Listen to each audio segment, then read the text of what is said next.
நாள்தோறும் படியுங்கள் முரசொலி, தினந்தோறும் பாருங்கள் கலைஞர் தொலைக்காட்சி. மாண்புமிகு தமிழக முதல்வர் டாக்டர் கலைஞர் அவர்களின் 87வது பிறந்தநாள் விழாவை முன்னிட்டு சிறப்பு பட்டிமன்றம். வணக்கம். திமுக செய்திகள். மாண்புமிகு தமிழ்நாடு முதலமைச்சர் டாக்டர் கலைஞர் அவர்களின் 87வது பிறந்தநாளை முன்னிட்டு திண்டுக்கல் ஐ. லியோனி அவர்கள் பங்குபெறும் சிறப்பு பட்டிமன்றம் ராயபுரம் பகுதி திமுக சார்பில் நடைபெற்றது. இந்நிகழ்ச்சியில் ராயபுரம் பகுதி செயலாளரும் மாமன்ற உறுப்பினருமான கட்பீஸ் பழனி அவர்கள் தலைமை பொறுப்பு ஏற்று நடத்தினார்.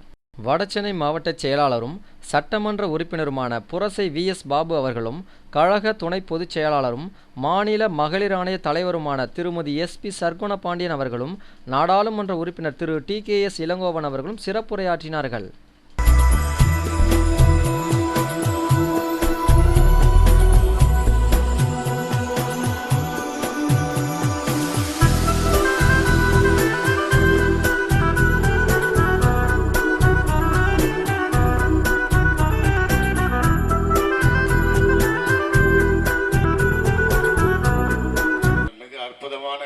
பட்டிமன்றம் தலைவருடைய அன்றைய திரைப்பாடலா இன்றைய திரைப்பாடலா என்ற தலைப்பு கொடுத்து இன்றைக்கு சிறப்பான முறையில் இந்த பட்டிமன்றத்தை நடத்த இருக்கின்றார்கள்.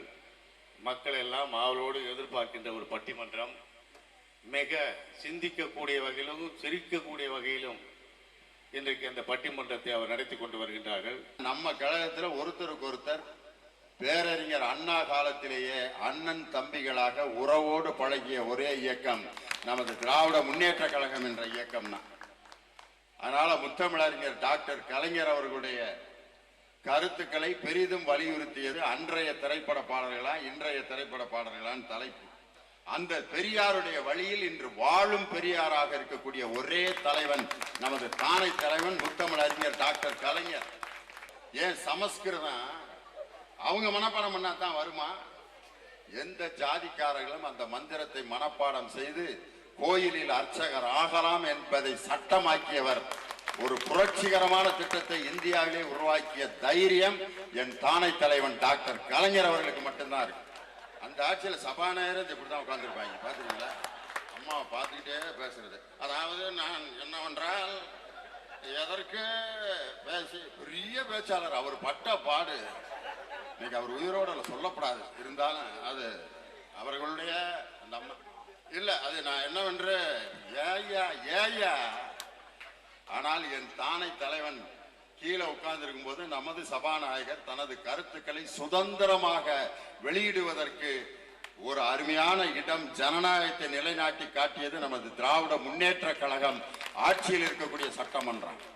மைய பேருந்து நிலையம், பெரியார் பேருந்து நிலையம், அண்ணா பேருந்து நிலையம் என்று பேருந்து நிலையம் என்ற வார்த்தையை முதலில் தமிழில் எழுத வைத்தது என் தானை தலைவன் முத்தமிழறிஞர் டாக்டர் கலைஞர் தான்.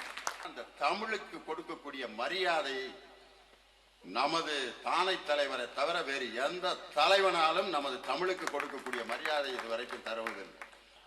இன்னைக்கு வாழும் போது ஒரு மனிதன் மக்களுக்கு என்ன செய்தான் என்பதுதான் முக்கியம். அதைத்தான் என் தானை தலைவன் தான் குடியிருந்த வீட்டை மருத்துவமனைக்கு எழுதி வைத்த ஒரே தலைவன். ஆனா இன்னைக்கு ஒரு கிராமத்திலிருந்து ஒரு பெண் நகரத்தை நோக்கி வந்து படிக்கணுங்கிறதுக்காக இலவச சைக்கிள் திட்டத்தை அறிமுகம் செய்தது என் தானை தலைவன் டாக்டர் கலைஞருடைய அரசு இல்லையா?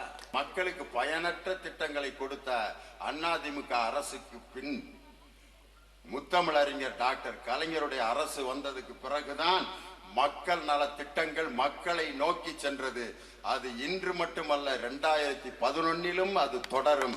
என் தானை தலைவன் மீண்டும் முதல்வராவது உறுதி.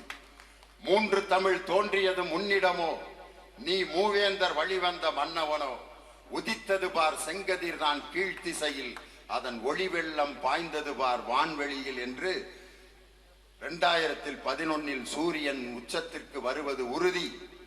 அதில் இலைகள் சருகாகும், வைக்கோல்கள் சாம்பலாகும் என்ற அப்துல் ரகுமானின் கவிதை நனவாகுவது 2011.